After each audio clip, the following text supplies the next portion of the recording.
My name is Rachel Hart, 29 years old. Every weekday at 7:15 a.m., Brian slid the tungsten band from his finger and set it in the same shallow dish on our dresser. He'd lean down, kiss my forehead, murmur something about hustling for our future, then walk out the door with his ring-free hand shoved in his coat pocket.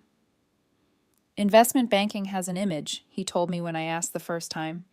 Engaged guys look less hungry. It isn't personal, just optics. For 18 months, I let that sentence fold itself neatly around my doubt and go to sleep. The doubt woke up because of a little blue dot. Melissa Y. Viewed your profile, LinkedIn announced at 2:03 a.m. on a Tuesday. We'd never met.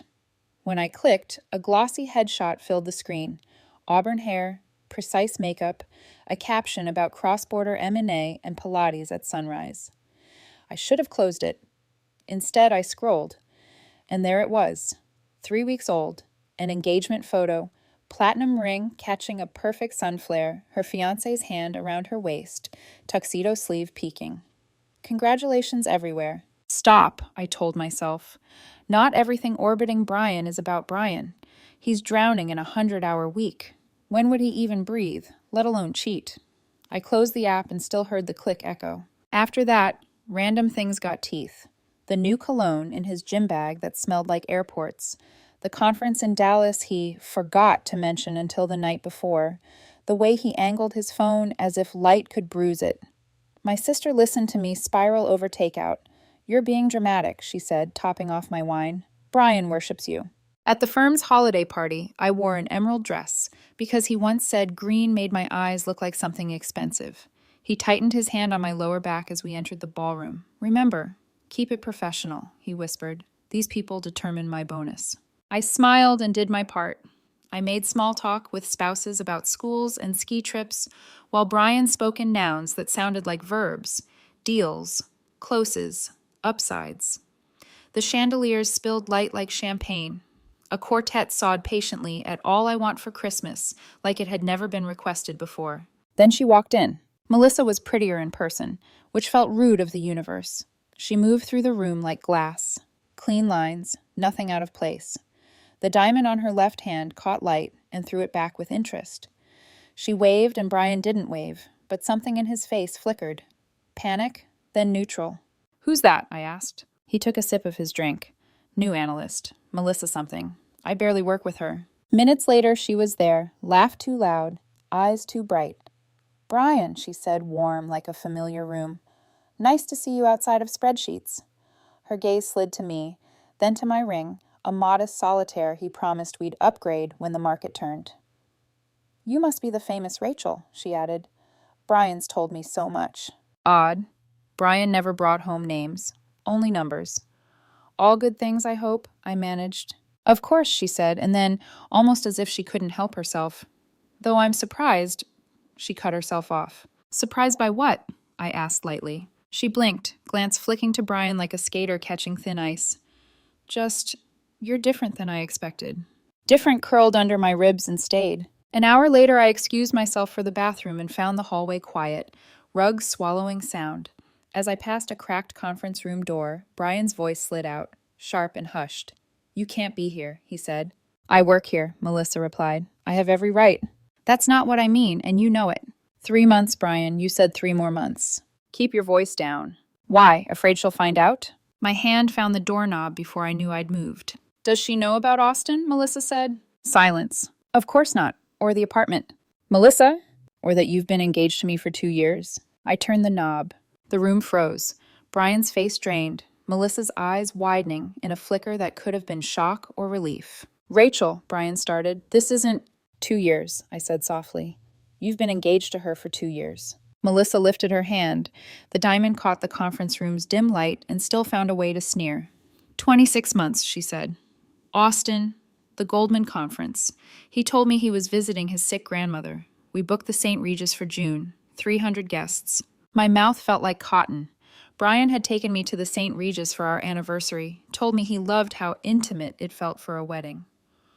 Your parents will be there, he'd said, eyes soft. Mine can't. They're both gone. They're not dead, Melissa said quietly when I repeated it aloud. They hate him. Cut him off when he dropped out of law school. They're only coming because my father promised to get him into Harvard Business School. Brian's throat worked. Rachel, I can explain. Explain which part? I asked.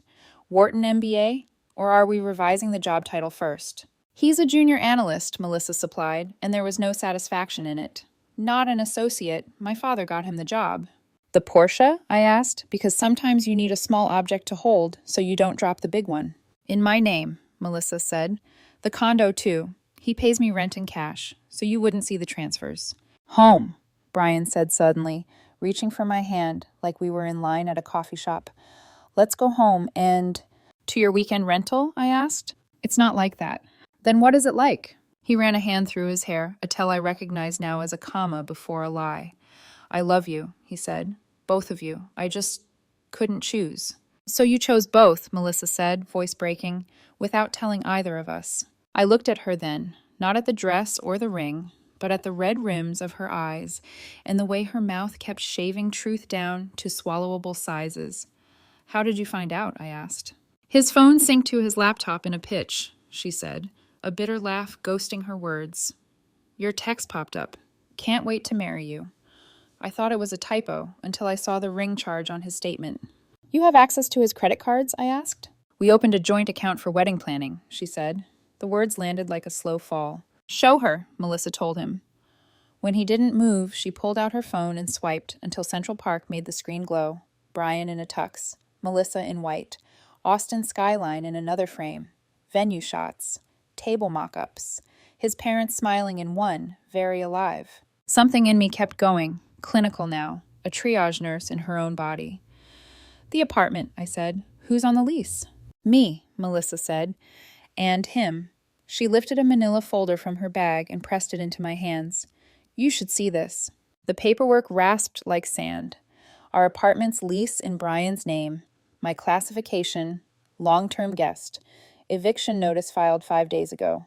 Reason, unauthorized occupancy. When? I asked, not trusting myself to look up. After the wedding, Melissa said dully. Break up with you, marry me. That was the 3 more months. If it helps, Brian said, hands open like peace. I was going to tell you, tonight. Right, in the ballroom between bonus talk and dessert. I took a breath that hurt. My savings, I said suddenly, pulling out my phone. The joint account for wedding expenses, $500 a month from me like clockwork. Balance, $0. You emptied it.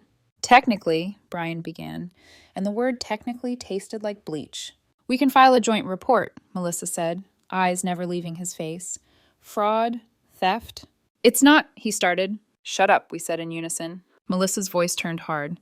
I have recordings, screenshots, texts where you call Rachel our friend and tell me you'll end it once you lock down the promotion. That her money is compensation for your time. Brian went gray. That's out of context. What context? She asked. Head talk on sociopathy? We stood there in the heavy, breathless quiet of a room where the floor has learned to hold more than one kind of weight. I know a lawyer, Melissa said. A real one. We can bury him. You'd help me? I asked. We help each other, she said. We were both targeted. Brian's composure cracked. You can't be serious. My career, Brian? She said, laugh empty. You used me. Congratulations on discovering consequences. She tugged off her ring and flicked it at his chest. It pinged off, a bright, ugly sound, then rolled under the table like a guilty coin. She looked at my hand. Yours too. I slid my modest solitaire free and set it carefully on the table. Sell it, I said. Maybe you'll get enough to cover first month's rent when you're evicted from Tribeca. You can't evict me, he snapped. My father owns the building, Melissa said calmly. Paperwork's already started. 30 days. I picked up my clutch. We're done here, I said, voice a stranger in my mouth. Rachel, please, Brian said. At least let me... Give me back my money, I said. He hesitated. That was the answer. Melissa and I turned toward the door together. My job, Brian called after us, last card in a dead deck. Richard Young's daughter didn't bother to turn. Your employer will hear everything by morning. You'll ruin me, he said. You ruined yourself, she replied. The party outside was still laughing when we crossed the lobby, 2 women moving through glitter, like ghosts who had decided to become hunters. At the curb, under a string of white lights that made the city look like it might be kind, Melissa touched my elbow. Legally, she said, quietly at first. Build the case. Then, She nodded toward the skyline. We do it properly. Her Uber pulled up, mine a moment later. Did you love him? She asked. I loved who he pretended to be, I said. Same, she whispered. We're going to be okay, she added, more hope than fact. I hope so, I said, and meant it like a prayer. The ride to Queens felt like being carried by something that didn't care what had happened in a conference room with a bad rug. My sister texted guest room ready. Wine chilled. When I opened our door, the door I could no longer call home, I packed like someone who had memorized fire drills. 4 suitcases, 3 boxes, evidence, only what was mine. The rest I left like chalk outlines. In Brian's closet, behind shirts that smelled like someone else's car, I found the folder, not the wedding one. This one held the lease I wasn't on, the eviction papers already notarized, and a life insurance policy with my name on it. $500,000. Beneficiary, Brian Frost. My hands shook as I took photos. My phone buzzed. Melissa, found vehicular policy on me. Get out. Now. I grabbed the last suitcase and left, lungs burning from a kind of breath you can only take once. I waited in the Uber with my suitcase between my knees like a shield, watching the building shrink in the rear window until it was just light and glass. My sister buzzed me up and pulled me into her kitchen without asking anything at first. She just put a glass of water in my hand and tucked a blanket around my shoulders like I was 12 again and had fallen off my bike. Say it, she murmured. He had a life insurance policy on me, I said, the words scraping my throat on the way out. 500,000. He's the beneficiary. Her face went very still. And the eviction? Filed. I was a guest the whole time. The joint savings is empty. She pulled a chair out for me. We'll fix the money. We'll burn the rest. I smiled because that was her love language. Arson as a metaphor. I took out my phone and sent Melissa the photos. Policy docs, eviction papers, the lease where my name did not exist. Her typing bubble appeared immediately. Melissa, vehicular accident insurance found on me too. Hidden in his files. Get safe. Don't be alone. You can stay with your sister? Me. I'm here. Melissa, my father wants to help. I'm looping him in now. Her father? My sister asked when I told her. Managing director at Morgan Stanley, I said, too tired to be embarrassed by the relief that rolled through me. He's resourced. My phone buzzed again. Unknown number. I almost let it go to voicemail, then answered on instinct. Hello? Is this Rachel? I'm Ashley. I dated Brian. Melissa gave me your number. Her voice was low, steady, practiced at telling hard things. How long? A year, she said. There was another woman before me, Vanessa. She found out. 3 days later, her car's brakes failed. She lived, barely. Brian collected on an insurance policy. It was an accident, I said, because my brain needed the word to be simple. The police thought so, Ashley said. I can't prove otherwise, but it was the timing. I stared at my phone until the digits blurred. Thank you, I said, for calling. Document everything, she said. And Rachel, don't meet him alone. Not ever. I won't. When I hung up, my sister had her laptop open. Policy number? She asked. I slid the photo toward her. Her fingers flew. This isn't car insurance, she said after a moment, voice tight. It's supplementary life insurance for vehicular accidents. The room tilted. He's been insisting I drive his Porsche, I said slowly. Said his insurance would cover me. Melissa owns that car, my sister said. He could, Rachel. I know. I picked up my phone again. Me. He tried to get me to drive your car. Supplementary life insurance on both of us. Melissa, I'm already at my parents' with security. Stay put. My father's calling people. Passport flag? See you in the morning? Me. Yes. I slept in pieces, like a film with missing frames. Every sound a door opening. At 3 a.m, my phone buzzed from an unsaved number. Brian, we need to talk, please. Another ping. Brian, I know you're reading this. Don't do anything you'll regret. That last one felt like a breath on my neck. I screenshotted and forwarded them to Melissa. Don't engage, she wrote back. Tomorrow, 10 a.m. My father's office. Bring everything. The building on Park was all polished stone and watchful air. The receptionist didn't bother with a smile. Mr. Young is expecting you. It was a sentence that tasted like protection. Richard Young looked exactly like the job title on his door. Silver hair, steel eyes, a tie that was a warning, not an accessory. He shook my hand, squeezed Melissa's, then motioned to the conference table. Let's get this over with, he said, and the thing under the words was fury. We laid it out. The rings, the 2 leases, the drained accounts, the insurance policies, the whisper trail of other cities, other women. His face didn't change much, but his jaw did. "This man used my daughter to climb and robbed her to pay for the ladder," he said finally. "He used you as ballast. That ends today." "Can we prove it?" I asked. The question made me feel like a person again. People ask questions. Victims don't always get to. "My investigators already started," he said. "We've flagged his passport. Employer notified. HR is aware." He tapped the table. "And I called a friend at the bureau." He was still talking when his assistant knocked, an apology already in her eyes. "Mr. Young, I'm sorry. He's downstairs. Security has him in the lobby. He's demanding to see you." Melissa's mouth went into a thin line. "We're coming." Richard looked at us, the protective reflex and the respect wrestling in his face. He nodded once. "Security stays on your shoulders," he told the guard by the door. The lobby felt colder than the atrium, like money could lower the temperature of air. Brian stood between two guards, suit rumpled for the first time since I'd known him, eyes bloodshot and hungry. "Rachel," he said, seeing me like an exit sign. "Melissa, tell them this is a misunderstanding." "It isn't," Melissa said, walking past him like he was a broken table on the curb. "Mr. Frost," Richard said, voice the smooth edge of a blade, "you are no longer welcome in this building or at your place of employment." "You can't." "I can, and I have. Security is clearing your desk right now." Brian pivoted, desperate to recover the pose. "This is because I wouldn't marry your daughter."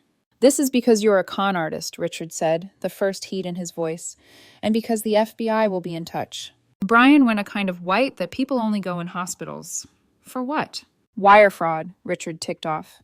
"Insurance fraud? Identity theft? Should I continue?"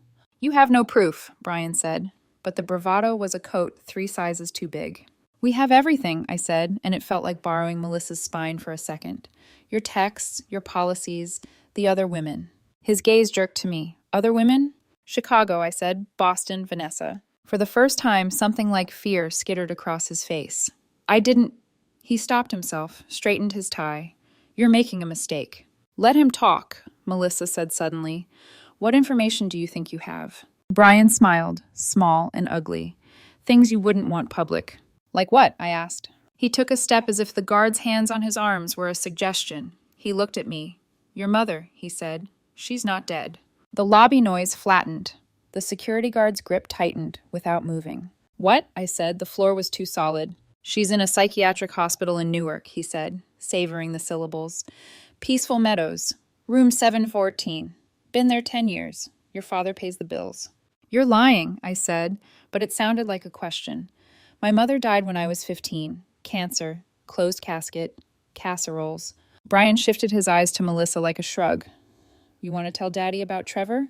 Her face went rigid. "Don't," she said. "Your abortion sophomore year," he said to her, smiling like a man cracking a safe. "Perfect princess isn't so perfect." Richard didn't look at her. He looked at Brian the way people look at things they wish were not alive. "Get him out," he told security softly. "Now." As they hauled him toward the revolving doors, he twisted back, desperate to keep the scene for himself. "Room 714, he shouted. "Ask for Patricia." My mother's name dropped into my chest like a key in a well. Outside, the city had the audacity to continue. I sank onto the building's steps and dialed with hands that didn't feel born to me. "Peaceful Meadows," a woman said on the third ring. "How may I direct your call?" I swallowed. My mouth couldn't find the shape of a lie to protect anyone. "I'm trying to find a patient. Patricia Hart." "Are you family?" the woman asked, gentle and bureaucratic. "I'm her daughter," I said, and the word cracked like glass. 1 minute of hold music, 2, 3. Then a new voice. "Miss Hart?" "Yes. Your mother is in our long-term care wing. Would you like to schedule a visit?" The phone slipped, clattered onto the stone beside me. I stared at it as if it had just told me the moon was rented. Melissa sat, hip against my shoulder. "It's true?" she asked softly. "She's alive," I said. "My mother is alive." Melissa put her hand over mine without looking at me. We stayed that way while people in expensive shoes pretended not to see us. After a while, Richard stepped out and crouched in front of me, like a father trying to get on a child's eye level again. "I made some calls," he said gently.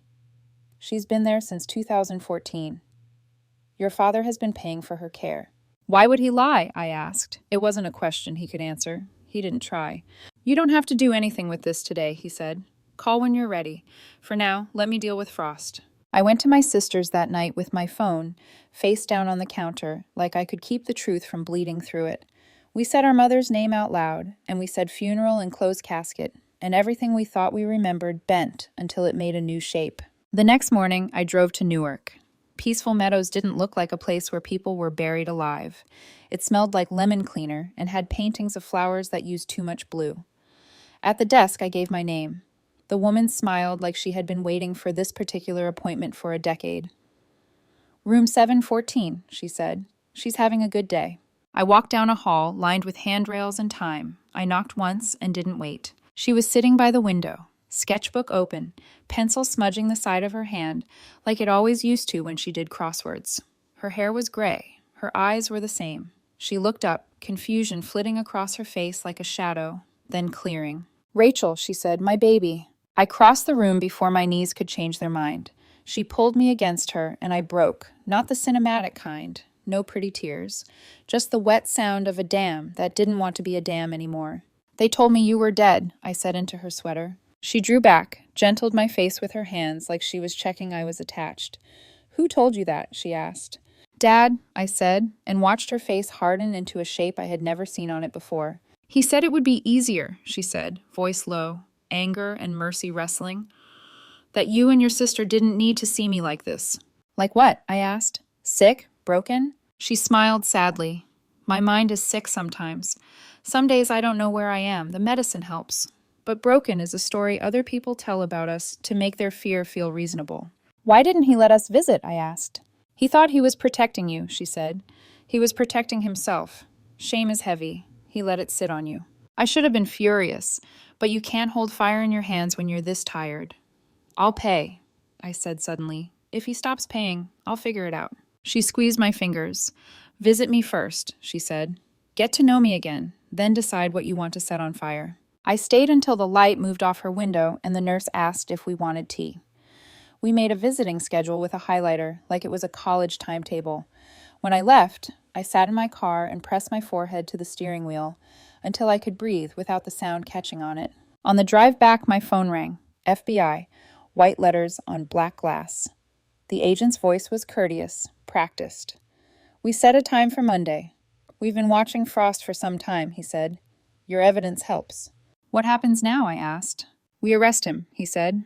"And then, if we're lucky, we stop the pattern." When I hung up, the city skyline looked like cardboard cutouts against a clean winter sky. My sister texted "soup on stove and I'm proud of you," and a picture of the cat wearing my scarf. I laughed, an ugly, grateful sound. That night, I dreamt of a conference room with a bad rug and a shallow dish on a dresser that had never been ours. In the morning, I opened my eyes and didn't reach for my phone first. I let the light touch my face and thought, everything is terrible, and I am still here. And then I got up and went to meet Melissa's father, so we could turn our slow, quiet into a case file that could hurt someone on purpose for once. Monday arrived cold and clear, the kind of day that makes glass look sharp enough to cut. Melissa met me outside the federal building, clutching a folder so thick it looked like it might burst. We were both running on caffeine and fear disguised as focus. Inside, 2 FBI agents led us to a conference room that smelled faintly of coffee and paper. One was named Agent Cole, calm and compact, the kind of man who looks like he's seen too many versions of the same story. The other, Agent Morales, younger, sharper, eyes flicking between us like she was watching a pattern form. "Let's start at the beginning," Cole said. We did. Everything. The double engagement, the fake degrees, the stolen money, the life insurance, the accident insurance, the women who came before. Every document, every screenshot, every message. Morales typed silently while we spoke, her expression hardening with every detail. When we finished, she leaned back. "You're not the first." "What do you mean?" I asked. Cole opened a file. "We've been investigating someone matching your ex's profile for almost 2 years," he said. "Different names, same pattern. He meets women in cities where he's newly employed. Finance, consulting, sales, builds trust, gains access to joint finances or insurance. When they discover the lies, there's an accident. Car crash, house fire, suicide attempt. Always a payout. Always him collecting." "How many?" Melissa asked quietly. 7 confirmed, Morales said. You two make 8 and 9. The air left the room. My hands went numb. 8 and 9. That meant at least 7 others didn't make it this far. Cole slid a stack of photos across the table. Headshots, smiling faces, driver's licenses. You're the lucky ones, he said softly. Most never connected the dots. Melissa swallowed. Can you stop him? We already did, Morales said. He's in custody. My heart stuttered. What? Cole nodded. Queen's Motel. Registered under an alias. He had 3 fake IDs and $50,000 in cash. We flagged his passport before he could leave the state. He's being processed right now. I exhaled slowly, the relief strange and unsteady. So that's it? It's a start, Cole said. But we'll need your testimony and everything you have, digital and physical. We're building a federal case, wire fraud, identity theft, insurance fraud, and conspiracy to commit assault. Melissa looked at me. Assault? Cole's jaw tightened. In at least one case, we believe he tampered with a victim's vehicle. Vanessa. The name hit me like a cold wave. When we left the building, the sky had darkened into that dim gray before snow. Melissa walked beside me, silent until we reached the curb. We should be celebrating, she said, but I just feel sick. I know. He's not a person, she whispered. He's a pattern. Over the next few weeks, the world rearranged itself. Brian's arrest made the news. Manhattan finance executive accused in multi-state fraud investigation. My phone lit up with texts from coworkers, college friends, even my ex-boss. You dated that guy? I didn't answer any of them. Instead, I kept going to Peaceful Meadows. Each visit with my mother was different. Some days she was sharp, asking questions about my sister, about my job, about the city. Other days she drifted somewhere far away, murmuring conversations to people who weren't in the room. I learned to meet her wherever she was, not where I wanted her to be. She never asked about Dad until one afternoon she said, He's still paying, isn't he? Yes, I said, but I'm working on changing that. Don't, she said quickly. The care here is good, Rachel. Whatever his reasons, he's kept me safe. Safe. The word sat uneasily in my chest. 3 months later, Melissa called. My father wants us at his office. He found others. When I arrived, Richard was waiting with a manila folder and that same controlled fury he'd carried since the day Brian's name first left his lips. There are 3 more victims, he said. They've agreed to meet. The meeting took place in a downtown law office, neutral ground. 3 women, all around our age, each with their own kind of ruin. Diana from Chicago spoke first. He told me my family was toxic, she said. Convinced me to cut them off. When I finally saw what he was, it was too late. I'd burned every bridge. Chloe, from Boston. My apartment caught fire, she said. They called it faulty wiring, but investigators found accelerant under the sink. The life insurance payout went to him. Then Vanessa joined, by video call from a rehabilitation center. Her voice trembled, but her eyes were clear. I'll never walk properly again, she said. He told me I was the only one. Then I found the others. I thought I'd die angry, but now I just want him gone. We sat in silence. For once, there was no need to fill it. We all understood that kind of silence. The kind built from shock and survival and the strange shame of having believed someone who knew exactly how to be believed. Melissa looked at Richard. He's offering a deal, isn't he? He nodded. Full restitution, cooperation, and a list of other victims in exchange for a reduced sentence. 5 years instead of 20. No, Melissa said immediately. Diana spoke next. If he walks early, he'll do it again. Chloe nodded. He doesn't get to start over. Not again. I looked at Vanessa's face on the screen, the way she held herself upright, even with the tremor in her hands. No deal, I said quietly. Richard exhaled. Then we go to trial. The months that followed blurred into depositions, evidence checks, courtroom prep. I learned legal terms I wish I never had to know. I learned how to keep my voice steady when I said his name aloud.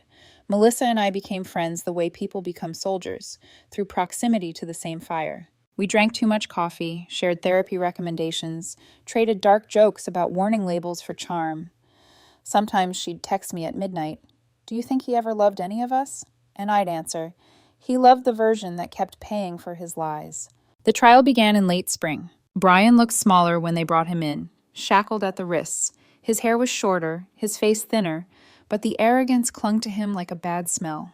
The prosecutor opened with simplicity. "This case is not about love," she said. "It's about control." Each witness painted another corner of him. fake resumes, forged insurance documents, the same seduction repeated across state lines like a business model. When it was my turn, I told the court about the morning he slipped off his ring, about the way lies can sound like ambition when you want to believe in someone badly enough, about the insurance policy with my name on it. Melissa was next. Her voice was steady until she reached the part about her father's Porsche, the accident clause.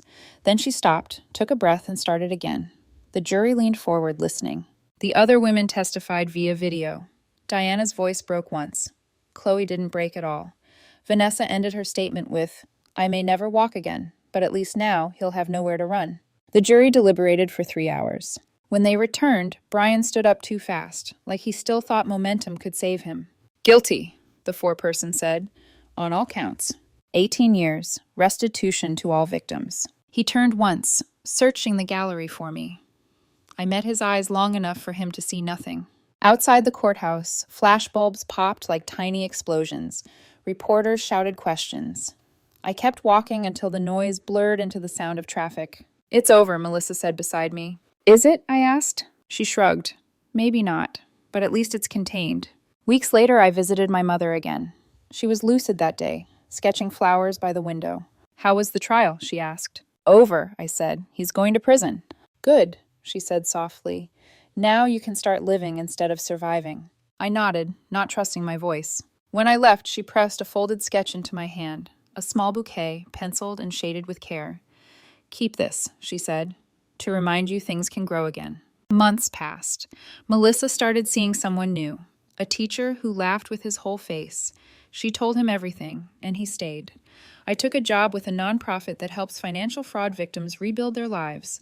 The pay barely covered rent, but it felt like purpose. I visited Mom every week. Some days she remembered my name, some days she didn't, but she always smiled when I walked in. 6 months after the verdict, a letter arrived from the prison. No return address, just his handwriting.